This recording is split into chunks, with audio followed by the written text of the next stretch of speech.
어버이들께서 하나님이 주시는 은혜의 형통함을 누리시는 그런 어버이들이 되시기를 바랍니다. 그리고 또 교회의 머리로라는 제목으로 성경 말씀 살펴볼 때 또 세상 살아갈 힘 얻으시고 또 위로 얻으셔서 또 세상 속에서 승리하시며 살아가시는 우리 성도 여러분들이 되시기를 축원드립니다. 아멘. 네, 오늘 원로 목사님께서 아주 중요한 진리를 알려주셨는데요. 다 기억들 나시는가요? 네, 제가 저에게 남는 가장 중요한 진리는 물론 성경 말씀도 진리지만 원로 목사님 말씀하셨던 거. 담임 목사님이 30분 하시니 나는 20분 하겠다. 네, 그래서 저는 그 말씀을 뜻을 이어받아서 원로 목사님이 20분을 하셨으니 25분을 하셨더라고요. 저기 15분만 겸손하게 15분만 하도록 하겠습니다. 네, 오늘 말씀을 살펴보는데요. 먼저 질문 하나 드려볼까요? 우리 사람의 신체 중에 가장 중요한 곳은 어디일까요? 또 이렇게 말한다고 해서 갑자기 중요한 곳을 찾으시면 안 됩니다. 네, 이 중요한 곳이라는 말은 우리 몸 중에 어느 것 하나 중요하지 않는 곳이 없습니다. 제가 말하는 것은 그 중에서도 그나마 그래도 중요한 것이 무엇이냐라고 여쭤보는 건데요. 우리 신체 중에 제일 하찮게 보이는 게 새끼 발가락일 수도 있죠. 하찮게 보이지 않습니까? 저게 왜 있나 하고 싶을 정도로 조그만하고 팔톱도 자르기 힘들고 딱 숨어 있거든요. 근데 이 새끼 발가락이 없으면 사람은 어떻게 될까요? 어떻게 될까요? 예, 중심을 못 잡습니다. 제대로 서 있지 못하고요. 걸어갈 때도 새끼 발가락이 없으니 갸우뚱 뒤뚱 한다는 것이죠. 이런 상태에서 뛰는 것은 더 무리가 있을 것입니다. 이처럼 우리 신체 중에 별것 아니다 싶은 이 새끼 발가락조차도 우리 신체 중에서는 아주 중요한 역할을 하고 있다는 것입니다. 이 새끼 손가락도 마찬가지입니다. 이거 단순히 약속하는 손가락이 아니죠. 네. 이 손가락이 없으면 물건도 제대로 잡을 수 없다는 것입니다. 온전한 힘을 가지고서 물건을 잡을 수 없다는 것이죠. 이처럼 우리 신체는 어떠한 부분을 막론하고라도 다 중요하다는 것입니다. 그러나 그 중에서도 제일 중요한 게 무엇일까? 좀 우선순위를 뽑아보자는 것이죠. 제일 중요한 곳은 어디일까요? 네? 어디요? 입. 역시 먹는 것을 좋아하시나 봐요. 입. 네. 또 어디일까요? 예. 정답. 네. 머리가 중요하죠. 왜 그렇습니까? 우리 집사님 말씀하셨죠. 먹는 것이 머리에 달려있죠. 이 입이 머리에 달려있지 않습니까? 이 먹지 못하면 사람이 살아갈 수 있을까요? 살아갈 수 없다는 것이죠. 머리에는 사람이 삶을 살아감에 있어서 가장 중요한 것들이 다 모여 있습니다. 눈도 있죠. 눈이 없으면 우리가 무엇을 볼 수 있을까요? 보지 못하면 생활을 하기 힘든다는 것이죠. 또 듣지 못하면 또 할 수 없다는 것이죠. 냄새를 맡지 못하면 그 또한 살아가는 데 있어서 굉장한 지장이 있다는 것이죠. 그리고 무엇보다도 중요한 것은 무엇이 중요하냐? 이 모든 감각기관들을 통솔하는 무엇이 있다? 뇌가 있다는 것이죠. 뇌가 있어서 이 머리가 아주 중요하다는 것이죠. 오늘날 의학을 살펴보면 과학기술이 아주 많이 발달해서 좀 그렇지만 웬만한 신체는 다 대체를 하고 있다는 것입니다. 물론 이런 일이 있어서는 안 되겠죠. 팔이 혹시 잘못되면 의수를 넣기도 대체를 하기도 하고요. 발이 잘못되면 또 의족을 넣기도 하고 또한 오늘날 장기도 많이 만들더군요. 인공심장도 있고 이처럼 사람의 자료를 살펴보니까 웬만한 거는 다 요새 현대의학 기술로서 다 만들고 대체를 하고 있다는 것입니다. 그런데 한 가지 잘 대체를 못하는 게 무엇이냐면 바로 오늘날 뇌는 너무나 복잡하고 미묘하기 때문에 사람의 지금 현대 과학 기술로도 대체를 하기 힘들다는 것이죠. 이처럼 중요한 머리가 들어있는 뇌가 들어있는 이 머리가 그래도 우리 신체 중에서는 가장 중요하다고 할 수가 있을 것입니다. 그런데 오늘 본문 말씀을 보면 이렇게 말씀하고 있습니다. 또 만물을 그 발 아래에 복종하게 하시고 그를 만물 위에 교회의 머리로 삼으셨느니라. 여기서 그는 예수님을 말씀드리는 것입니다. 예수님을 하나님께서 교회의 머리로 삼으셨다라고 말씀하고 있습니다. 그런데 오늘 말씀을 잘못 이해하게 되면 이상한 이분법에 빠지게 되는데요. 만물이 교회의 머리로 삼으셨다라는 이 말씀을 어떻게 이해하게 되면 그냥 교회의 머리로만 삼으셨다라고 생각하는 경우가 있다는 것입니다. 그런데 이것이 왜 위험하냐? 교회의 머리로만 삼으셨다라고 이 성경 말씀 이해하게 되면 이분법에 빠지는 게 되는 거죠. 무슨 말이라면 예수님은 교회만 계시고 교회의 머리만 되시고 교회 밖으로 벗어나면 별로 영향력이 없는 그런 분으로 생각하게 된다는 것입니다. 그래서 교회에 와서는 열심히 생활하고, 왜냐하면 예수님이 계시니까. 근데 교회 밖으로 나가면 없다고 생각하기 때문에, 별로 영향력을 못 미친다고 생각하기 때문에 그렇게 하나님의 자녀답게 살아가지 않는다는 것이죠. 그래서 이 말씀을 정확하게 우리가 이해하기 위해서는 어떻게 이 본문을 해석해야 되느냐. 또 만물을 그 발 아래 복종하게 하셨고 그를 만물 위에 계신 머리로 교회에 주셨다라고 번역을 해서 우리가 이해를 해야 된다는 것입니다. 물론 오늘날 지금 우리 현대 성경도 잘 해서 번역을 하였지만 그보다는 방금 제가 말씀드린 것처럼 그를 만물 위에 계신 머리로 교회에 주셨다라고 번역을 하여야 한다는 것이죠. 그럼 이렇게 번역을 하면 어떤 유익이 있느냐? 어떤 유익이냐면, 첫째는 그를 만물 위에 계신 머리로, 즉 여기서 머리는 주권자를 말하는 것입니다. 통치자를 말하는 것입니다. 권세가 있는 자를 말하는 것입니다. 즉 하나님께서 예수님을 먼저 만물 위에, 모든 우주 만물 위에 주권자로, 통치자로 먼저 세우셨다는 것입니다. 그리고 또한 교회 유익을 위해서 주셨다는 것이죠. 앞에 부분하고 약간의 미묘한 차이가 있는데요. 뒤에 부분으로 우리가 해석을 하자면 예수님은 교회 안에만 계실 뿐만 아니라 세상 밖에서도 그의 주권을, 하나님의 주권을 펼치고 있다는 것을 우리는 이해할 수가 있게 되는 것이죠. 올바르게 이해할 수 있게 된다는 것입니다. 즉 예수님께서는 교회에서뿐만 아니라 세상 밖에서도 하나님의 자녀를 보호하고 지키고 믿음적으로 성장할 수 있도록 통치하시고 다스리는 분이 예수님이라는 것이고, 또한 교회 안에서도 똑같이 자신의 자녀를 키우시고 보호하시고 성장시키시는 분이 또한 예수님이라는 것입니다. 즉 예수님은 세상 밖에서도 주권자이시고 세상 안에서도, 교회 안에서도 통치자이시고 주권자라는 사실입니다. 그래서 오늘 말씀은 방금 말씀드린 것처럼 그를 만물 위에 계신 머리로 교회에 주셨다라고 이렇게 우리가 이해를 해야 한다는 것입니다. 그렇다면 오늘 말씀에 그를 만물 위에 계신 머리로 주권자로 삼으셨다라고 했을 때 이 만물은 무엇일까요? 만물은 무엇이라고 생각하십니까? 맞습니다. 네, 대답은 안 하셨지만 맞습니다. 네, 만물이라는 것은 하나님께서 만드신 모든 것을 다 포함하여서 이야기하는 것입니다. 즉 우리가 보는 우주 만물 또 포함한다는 것이죠. 즉 하나님께서 만든 해와 달 이런 것을 비롯해서 모든 것을 다 하나님께서 만드시는 것을 다 만물이라고 할 수 있는 것입니다. 그런데 교회는 누가 만드셨을까요? 갑자기 질문이 들어갔네요. 교회는 누가 만드셨을까요? 가정은 누가 만드셨을까요? 각 사람은 누가 만들었을까요?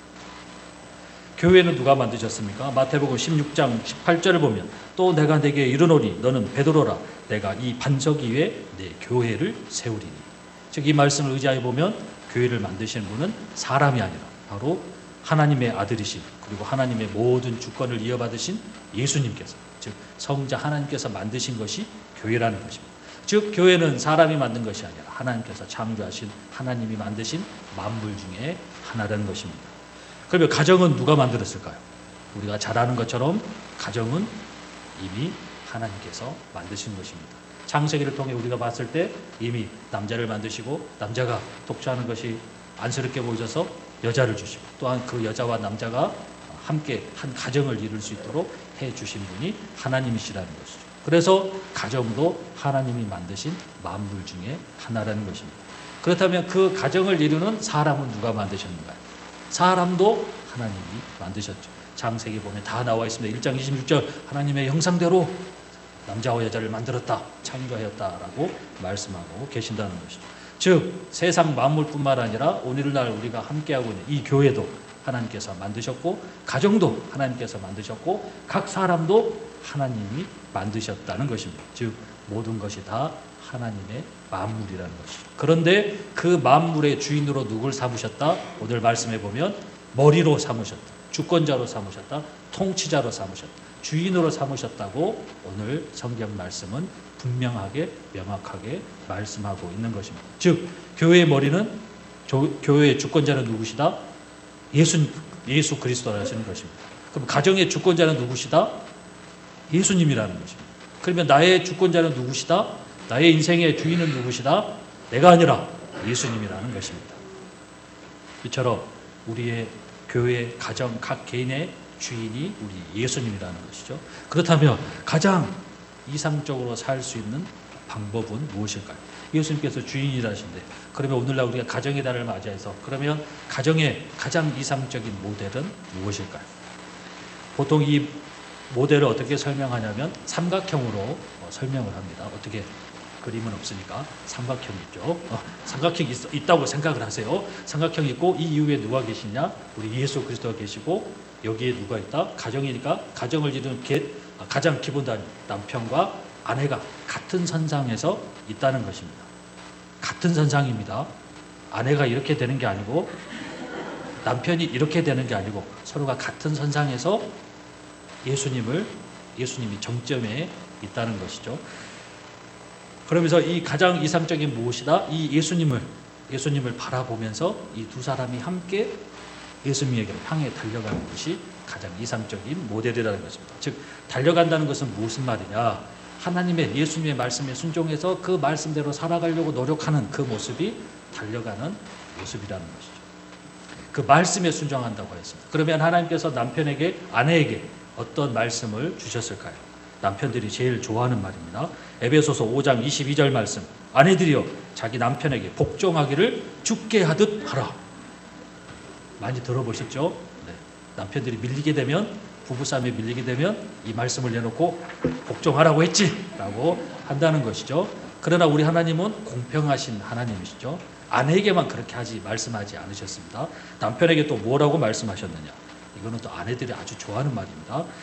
에베소서 5장 25절의 말씀. 남편들아 아내 사랑하기를 그리스도께서 교회를 사랑하시고 그 교회를 위하여 자신을 주심같이 하라. 한마디로 네 생명을, 자기가 하나님께서, 예수님께서 생명을 바쳤던 것처럼 아내 사랑하기를 정말 자기 몸같이 자기 생명을 줄 만큼 사랑하라고 말씀하셨다는 것입니다. 사랑하고 계십니까? 다들 주무시는가요? 남편들이여 깨어나소서.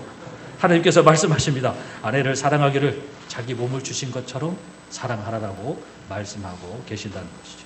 그래서 우리가 이런 하나님의 말씀을 붙들고 남편은 어떻게 하나님이 예수님께서 교회를 사랑하신 것처럼 아내를 사랑하고, 아내는 주께 복종하듯이 남편에게 복종하면서 그 말씀에 순종하면서 하나님을 향해 달려가는 것이 가장 이상적인 가정의 모습이라는 것이죠. 그렇게 살아가게 되면 결국 그 가정은 어떻게 되느냐? 소위 말하는 믿음의 가정, 또 믿음의 열매를 낳는 축복된 가정이 된다는 것이죠. 물론 생각만큼 쉽지는 않습니다. 사실 이 말씀에 순종하고 복종하기 힘들지 않습니까? 쉬우신가요? 쉬우시다면 여러분들은 이미 하나님의 가정을 꾸리고 있는 것입니다. 그러나 이것이 생각처럼 쉽지가 않다는 것입니다. 각각의 상황에 따라 남편과 아내가 서로를 바라보는 눈이 때로는 세상적인 눈일 수도 있고 자기의 눈일 수도 있고 항상 예수님의 눈으로 바라볼 수는 없기 때문이죠. 그래서 이상적인 가정을 잘 이루기에는 힘들지만 그럼에도 불구하고 그 이상적인 가정을 위해서 우리가 힘써 지켜야 되는 건 무엇이냐? 바로 기도로서 그 균형을 맞춰야 된다는 것입니다.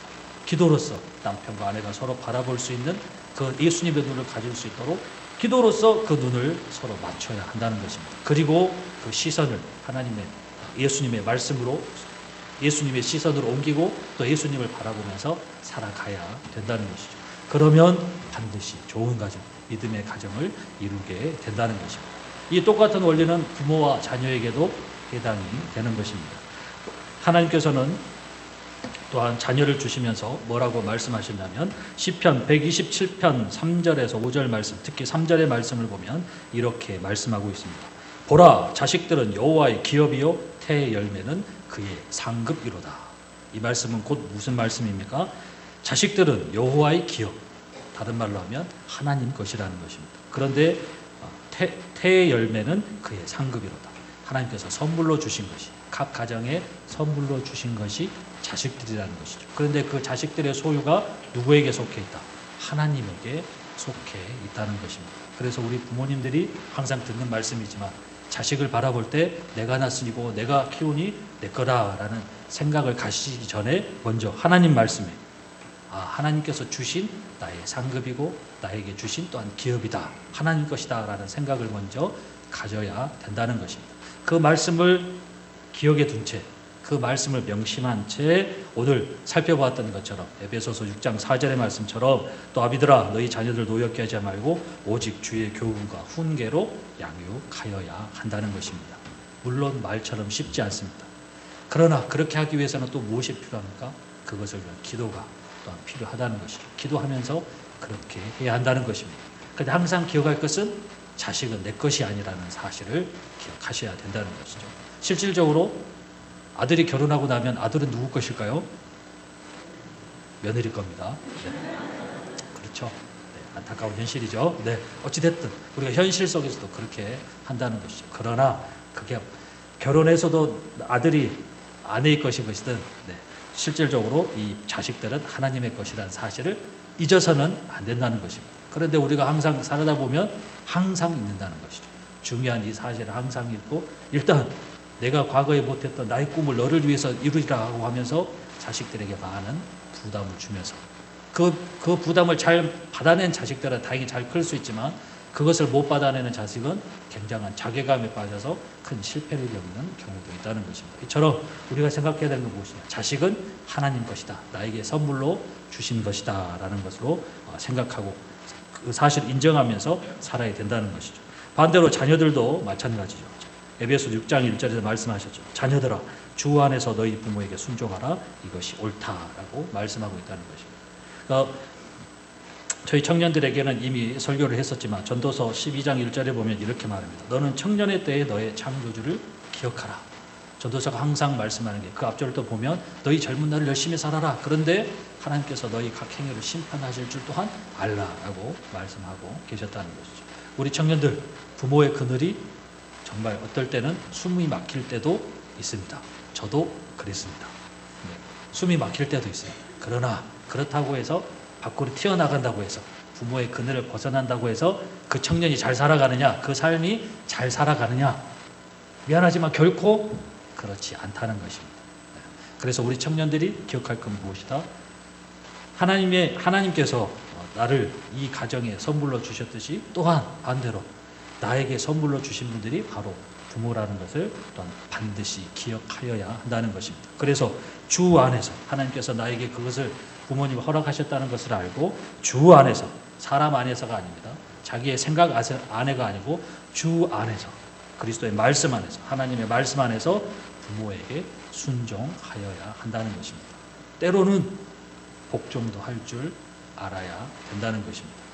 때로는 복종도 해야 될 줄 알아야 된다는 것이죠. 왜 그럴까요? 때로는 자식들이 자기들은 옳다고 생각하고 나아가는 길이 있지만 여러 인생을 거치면서 경험들을 거치면서 부모들이 보기에는 반드시 패망의 길을 가고 있는 경우가 있다는 것이죠. 그럴 때는 부모가 강력하게 반대를 한다는 것입니다. 그때 우리 청년들이 기억할 것은 잠시 멈추고 그것이 지금 부모의 말씀을 깊이 한번 생각해보고 그 길이 틀리다면 반드시 돌아서야 된다는 거죠. 그 말씀에 복종하여야 된다는 것이죠. 교회도 마찬가지입니다. 가장 이상적인 교회의 모습은 무엇이냐면 하나님께서는 각 교회에 이런 말씀을 주셨습니다. 물론 모든 사람에게도 주신 것 맞지만 교회에도 어떤 말씀을 주셨느냐. 내가 너희를 사랑한 같이 너희도 서로 사랑하라.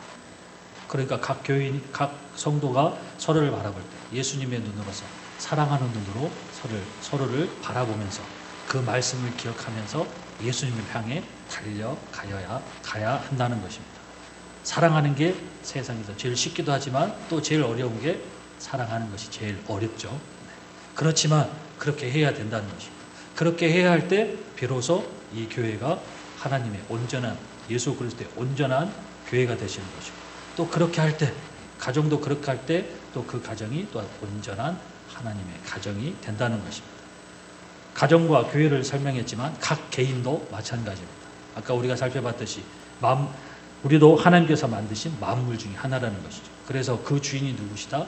바로 예수 그리스도가 나의 주인이라는 것입니다. 그래서 우리가 항상 기억할 것은 하나님이 예수님께서 항상 계시다는 것을 명심하고 살아야 된다는 것입니다. 그래서 어떤 인생의 길을 걸어갈 때, 어떤 결정을 해야 할 때, 자기의 판단을 믿고 자기의 경험을 믿고 판단할 것이 아니라 잠시 멈춰서서 예수님께 여쭤봐야 한다는 것입니다. 하나님께 의뢰해야 한다는 것입니다. 무엇으로?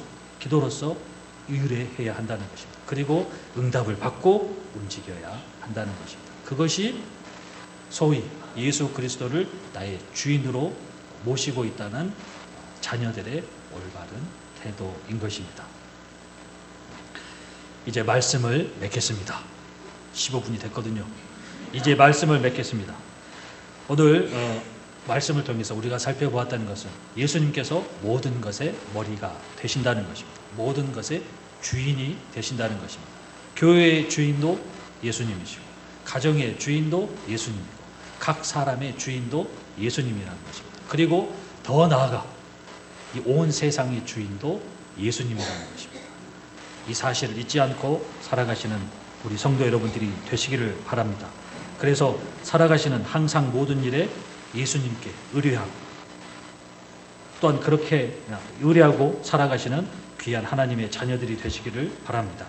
또한 그렇게 살아갈 때 예수님을 통하여 하나님의 무한하신 사랑과 보호하심과 인도하심을 통해 형통의 삶을 누리시는 하나님의 귀한 자녀들이 그리고 하나님의 귀한 각 가정들이 그리고 하나님의 귀한 교회들이 되시기를 축원드립니다.